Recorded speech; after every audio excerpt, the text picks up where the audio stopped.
From beautiful downtown Indio, this is INDIO, your local source for information and entertainment. And now, your hosts, Rick Wise and Shirley Schumann. This is INDIO. Hi, Shirley. Hey, look at this. Good morning. Look at this beautiful day we have. It's like summer. Here in March, it's like summer. 90 it's February, though. Well, by the time they see it, it's going to be March. So. Oh, okay. So by the time you see it, it's going to be March. But it's gorgeous, though, like March. You know, and things, you know, Canadian traffic here to Palm Springs is down about 20%. So that a lot of restaurants in the area are hurting. But did you know that March is the busiest month? Yes. And the airport is totally busy in March. Why? Is it holidays or? Maybe spring break on some place? Spring break? I don't know, because I know the holidays are in April. Yeah. I don't know, why March? Maybe the last bid to get in. The cold weather. So anyway, what's going on? We got these. You know what? We got the calendar in front of us. And you know what? You can pick this calendar up at the lodge. It's right in the lobby, and it tells you everything that's going on. Yeah. And we haven't had time to look at this yet, so what's going on? Don't give away our secrets. Well, let's see. The Veterans Club on March 7th is doing a pancake breakfast. From 9 to 11. Yeah, and it's $10. That's, the Veterans Club is pretty active. Yes, They do a good job. Well, we got the lunch bunch on the 11th. Oh, the hiking club. The hiking Pioneer club. Town. They're going to the Pioneer Town. Oh, that would be fun. And you know, the hiking club, they do the Indio Hills Trailhead. Yes. And you know, that's being all remodeled now. There is. They're putting a new parking lot in there. Yeah, 35 cars. And so, really? And they're going to fix the trail a little bit. How nice. I don't know if you've ever done it. I didn't. I've done it a few times, and there's some rough spots there. So. I know. Mickey and I need to do that. We keep really saying we want to, and we don't. Right. But they're meeting up here at 8 o'clock in the morning on the 14th, so they're carpooling. Carpooling up to Pioneer Town. Have you been to Pioneer Town? Yes. It is kind of a cool little... It's cute. Yes. It is cute. It's cute. You know what? It's cute to bring the grandkids. Oh, yeah, because it's like an old-time Western. I think they made it for movies. They did. Yes. They did. Then we also have happy hour.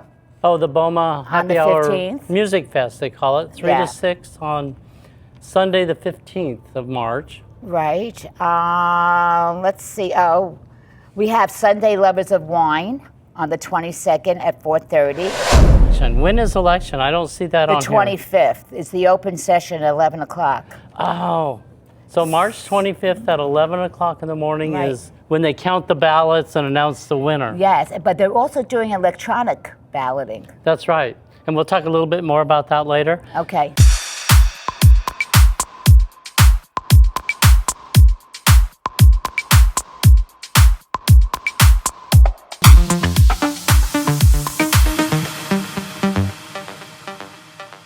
And actually, this month, this is a very special show. Yes, it is. We have 3 candidates running for board for 2 positions, so it's going to be tough. And I've met all 3 of them, and I'm very impressed. Yes, it's going to be hard to choose between the 3 of them. Yes, they're very good. But for you, we actually have all 3 candidates on the air to talk about. We have some questions, and they're going to give a little spiel about who they are and why they're running. Right. So if you miss candidate night or any other personal meet and greets that were around the neighborhood, that's right. You'll have a chance to see them here. So that's good. And for our first one, for our first candidate, we have Eva Macera. Oh, nice.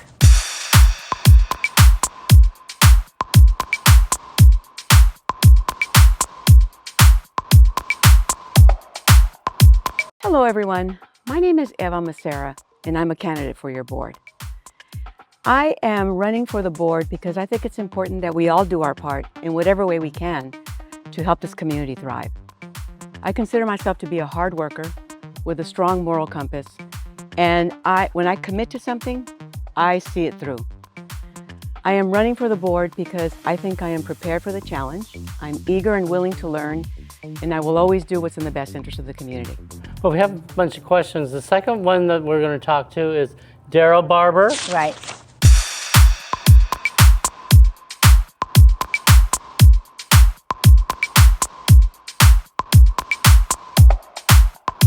My name is Daryl Barber, and I'm running for HOA board.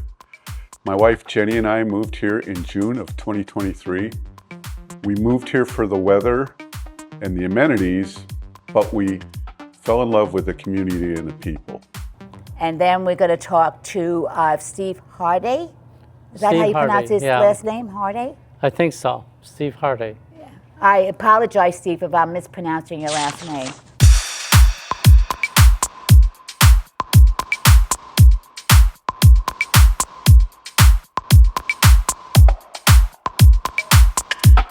My name is Steve Harchi, and I'm running for the HOA board. I've lived here for 3 years with my wife, Leslie. I am the current chair of the safety committee and the co-chair of the emergency preparedness team. My background is law enforcement. I spent 21 years in law enforcement. I accomplished a lot in my law enforcement career. Some of the things I'm most proudest of is my ability to train people and help them achieve their goals in law enforcement. I was also a hostage negotiator, where I learned the skill of listening. So I believe that skill would help me if I was elected to the board.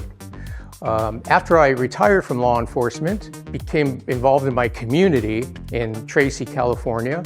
I started my own business, a customer service business, where I help businesses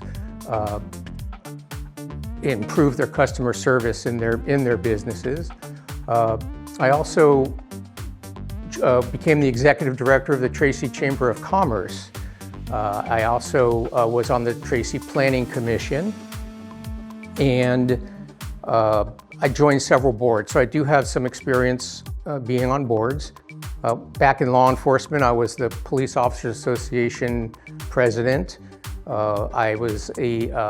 I worked with a board when I was the executive director of the Tracy Chamber of Commerce. I worked with a board of 17 people. I was a member of the Knights of Columbus, which is a Catholic men's organization where I served as chair and as financial secretary. And I joined a nonprofit board that helped women get back into the workforce after being out of the workforce for a long time. And this organization helped them prepare to get back into the workforce by training them on how to do interviews, and we even had a store that they could buy, or not, I'm sorry, that they were given clothing for their interview. So that talks about my experience on boards and my background, and I look forward to this interview. Thank you for having me. Okay, so the first question is the Campana Basin. It's been several years that's been an issue here between KHOV and the board of directors here. Mm-hmm. So if you are elected, how are you going to move this process forward? I believe that this question, as written, implies that the hardline approach the board has taken is a negative thing. I believe it's actually the opposite. I think our board must take an aggressive approach with KHOV to make them, or excuse me, especially since they have refused to make the necessary repairs and correct the construction defects that were identified by our civil engineer. We don't know what the total cost would be to make all those repairs, but it's expected to be exorbitant. And should our board accept the Campana Basin as is, then that entire cost is going to be passed down to the homeowner, and I don't want that to happen. I think our board is doing what they should be doing, which is fulfilling their fiduciary duties, acting in the best interest of the community by holding KHOV accountable to make sure they cover all the repairs that were identified. I, therefore, support the hard-line approach that this board has taken. And should I be elected, I vow to stay well-informed as to the status of this matter, and I will follow the advice of our legal counsel regarding the next step. So the first question that I was asked is, do I support the hard line that KHOV, or that the board has taken with Hovnanian? And I could say I definitely support the hard line that we've taken for a number of reasons. First and foremost, if we accept the Campana Basin and the lighting and the back gate issues, then we're responsible for repairing them. Now, the Campana Basin is not in compliance with state or local laws in that it is over 5 feet deep, the grade is too steep, and it's supposed to drain within 24 hours of a major storm. It does none of those things. And if we assume responsibility for the Campana Basin, we assume the liability to get it repaired and up to code. So I strongly support the HOA's position on holding KHOV accountable for making the repairs that we're going to need to move forward. I do support if it is a hardline approach, I do support it. I believe that KHOV needs to be held accountable for work that they still need to do here in the community, especially the Campana Basin. I live right near the Campana Basin, and it just looks out of sorts. The whole park concept, I know the basin was built poorly or inappropriately. So I do support going after KHOV to get that basin and everything else in the community that they're still responsible for, getting them to do the job right. What would I do to move it forward? I would love to see a settlement, but only if the settlement pays enough money for us to be able to get the job done without us, the HOA, incurring any costs. All right, now the next question is, are you in favor of the property management taking a more aggressive role in the inspection and enforcement of homeowner landscaping rules? As I advised during our candidate forum on Sunday, we all need to abide by the rules of the association, and they should be enforced. Now, I understand that lately you may have noticed, as I have, that there's more yards that need some attention. And there's common areas that have overgrown weeds or dead or overgrown plants. But honestly, I attribute that not only to the unusual wet winter we've had, but also due to the transition of a new management company and a new landscaping company. And I don't know about you, but I personally have already seen a significant improvement with the addition of Southwest Landscaping. And First Service Residential has already started their weekly compliance checks. But if there's one thing I can say is I want every homeowner to understand that as of July 1st of 2025, when Assembly Bill 130 took effect, it significantly restricted the board's ability to enforce compliance with monetary fines. And unfortunately, I think that affected the incentive for homeowners to make the necessary corrections timely. Should I be elected, I will continue to believe that it's important to enforce the rules, but not only because it's our obligation as board members, but also because it impacts property values by enhancing the curb appeal. The second question is whether I support our management team doing more aggressive property inspections around the community. I don't support more aggressive inspections, but I do support them doing their job and getting out and doing inspections in general. I've noticed that there are, as I walk through the community, there are houses that I walk by that need a little work on their front yard, and sometimes it goes on for months. So I do wish the property management or the management company would do a better job of driving through the neighborhood and checking out homes. However, I don't feel that they need to go into people's backyards unless there's a problem. I don't think we should have pop-up inspections for people in their backyards. Yeah, I don't know that they're actually taking I don't know how aggressive a role they're taking, but somebody does need to oversee that. That the community is getting older. It's over 10 years old now, and there may be some properties that need some work. I think I would like to see, instead of it just falling on the staff and the board, maybe a committee formed to help with that. Maybe if staff, I believe that most of any complaints that come in are probably going to come in from the community, from a neighbor about an individual's house, about how it looks, or if the yards aren't kept up, or if the paint's chipping or whatever. You're probably going to get complaints, but Yeah, I support them going around and looking, but I also would support a committee to help with that as well. And the final question is, what are your views on replacing all the dead plants? Seems like we're living in the desert, a lot of plants die and they replace them, and then the same ones die again and they replace them. What are your views on? I strongly support replacing dead plants with desertscaping.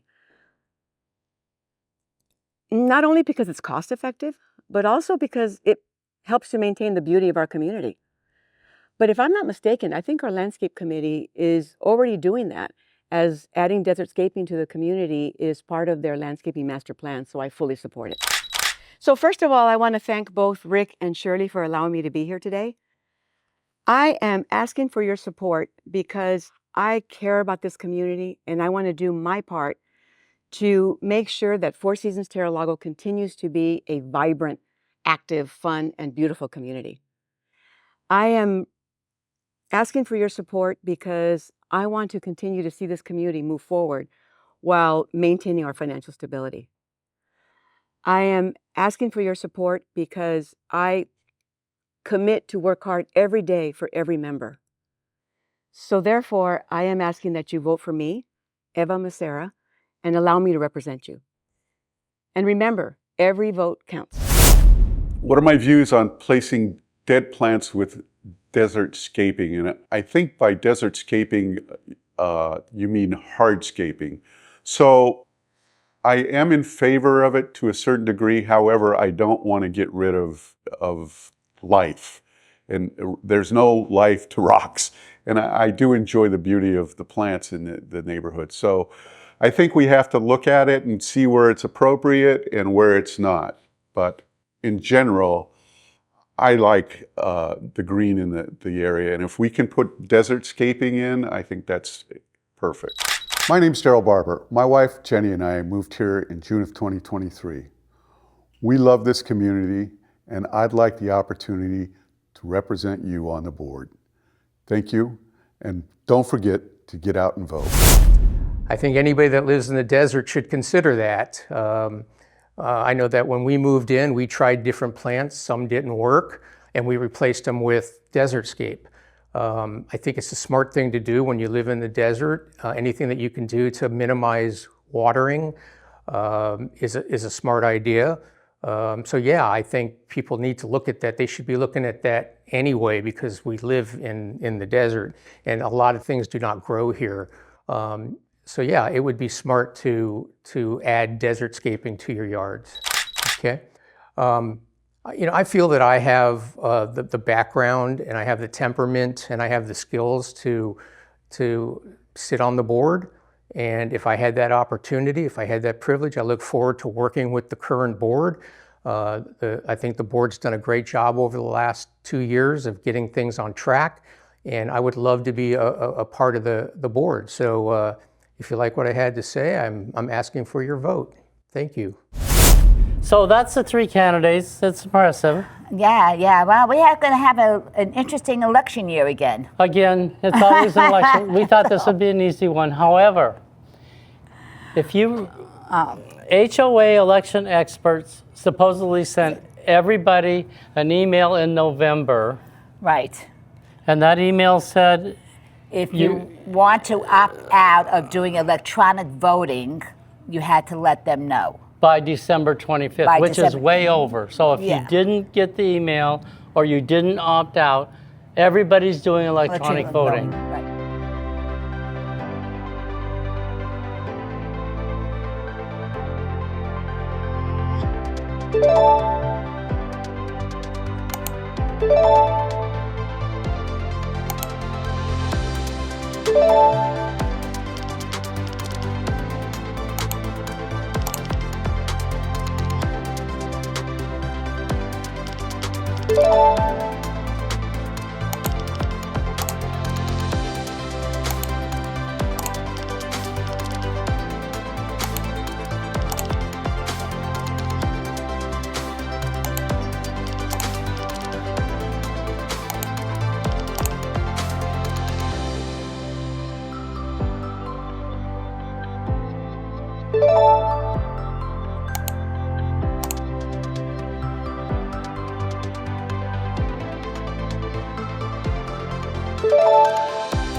So look at your email, look in your spam, look in your junk mail to see if you actually got a ballot. If you didn't get a ballot, then you need to call, what's that number, Shirley? Okay, it's 877-877-7530. Or you could get them at info@hoaelectionexperts.com. So let's go over this again, because it is complicated. It is very complicated. It is. So if you didn't get an email from our election experts, if you didn't get one, what does that mean? We're going to get a hard copy in the mail? No. The only way to get a hard copy is if That you opted out. But if you didn't get the original e-blast, Then you're doing electronic. then you're doing electronic voting. So Probably you should, most of us are doing electronic voting. seems that way, and you should have gotten it today. Yes. Right? You should have your ballots today. So when you're seeing this, you should have your ballots, and you have to do electronic voting. If not, you have to look for it in the mail if you opt out, which I don't know why there's always that. Okay, so, you know, all this complication, it makes me very hungry. We have a special guest with us today. Not a special guest, No. but it's a special Our restaurant. Oh, he's our favorite. How And can he not we're be our so favorite? excited about this restaurant. So Yes. it's time for Mickey the Mouse. or Mouth of Mickey. Oh.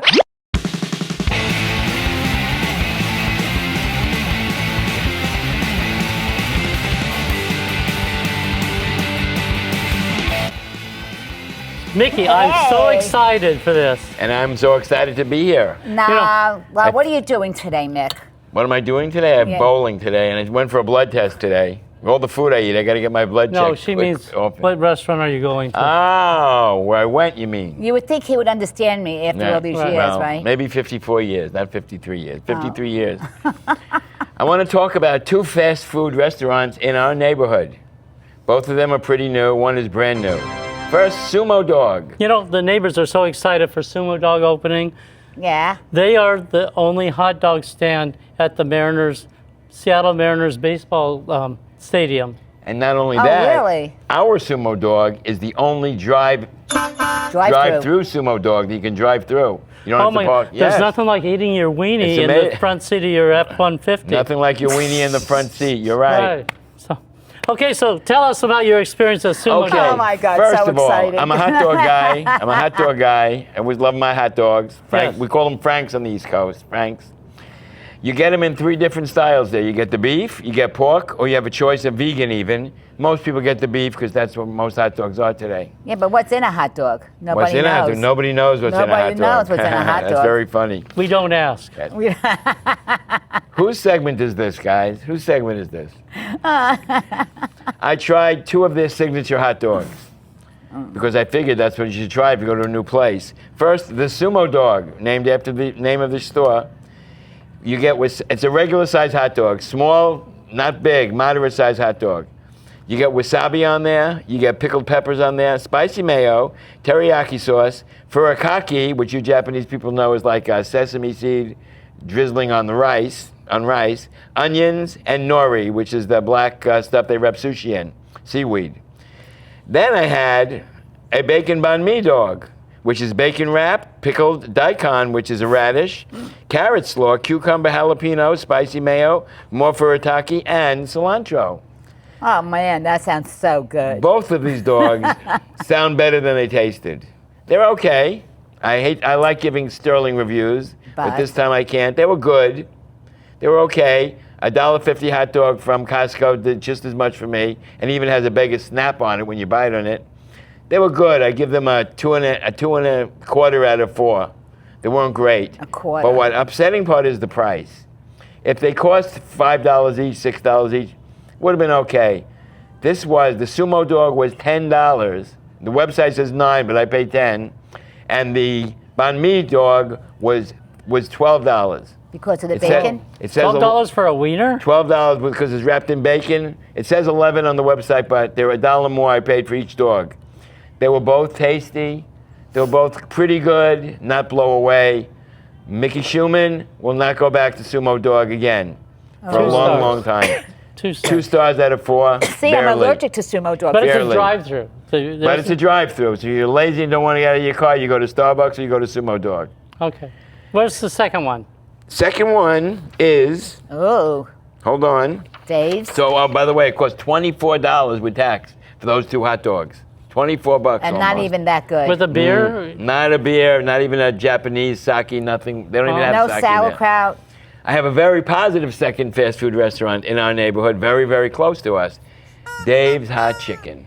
Q loves Dave's Hot Chicken. Dave's, well, we'll go there together one day, Q. I had the 1 slider and also another piece of chicken as well. And I was able to substitute the fries with macaroni and cheese. That was scrumptious. Even Shushy, Shirley over here, we call Shushy in the family. She's a macaroni and cheese person. She didn't taste any powdered cheese in there. No, it's actually it was delicious. creamy. So you think It it's was- real cheese? I'm They pretty use sure real it was, cheese. this was It real tasted cheese. like real cheese. You know, Yes. usually they taste like powdered Yeah. cheese. And those, And they didn't charge me extra to substitute the fries for the macaroni for the mac fries. You know and those- cheese. I would go for Yes. just for the mac and cheese. the chicken, it's a fairly big size I have hot to nice talk to you fried about the chicken. chicken. Yeah. It is dark color and crisp. The inside is juicy but well done. It was unbelievable how good this chicken was. I had 1 mild and one above mild. The mild is a little spicy, so most of you would like that. There's less than mild too. If you want 0 spice, you order negative mild. That would be me. Yeah, it would be Shirley over here. I like the medium one. It's perfect for my taste. Most people find it too spicy. But the crunch, the look of it, the appetizingness of looking at it, it's bigger than the roll. Very few places, the chicken comes out on every side of the roll. It was unbelievable. The pickle on there is delicious. The sauce they put on there is delicious. I will go back to Dave's Hot Chicken, first chance I get. That's how good it was. So And the they have- picture does it justice, right? and they have 5 Yes. spice 5 or levels. 6, 5 I levels. think. 5 or 6. Q tried the highest. Oh, my God. And that was even too hot for him. He went down a Oh, couple wow. after that. so Really? Yes. I Oh, do my God. one, but I like the medium so or you the give mild. it 4 stars I out give of it 4. as much as I could give it. I give it a perfect score. Oh. Between the macaroni, the service, the people who worked there were sweet, very lovely. Didn't take too long to get my food. I love Dave's Chicken. I've been to Cane's. Cane's, to me, is not as good as Dave's Hot Chicken. Right. But that might be a matter of taste. I know a lot of people love Cane's. But I found Dave's Hot Chicken crispier, crunchier, and tastier. And that's my So story bye for bye today. Sumo Dog. and Sumo hello, Dog, not for me. Dave's Chicken. I'm sorry, Sumo Dog. Maybe I'll try it again in a couple of months. But I don't think it can't be good enough to be worth $12 for 1 hot dog. But that's Mickey's Mouth for today. Thank you, Mickey. Nom, nom, nom, nom. Thank you. Delicious. Thank Thank you, you, honey. guys. I love being here. And Mickey's Mouth is closing.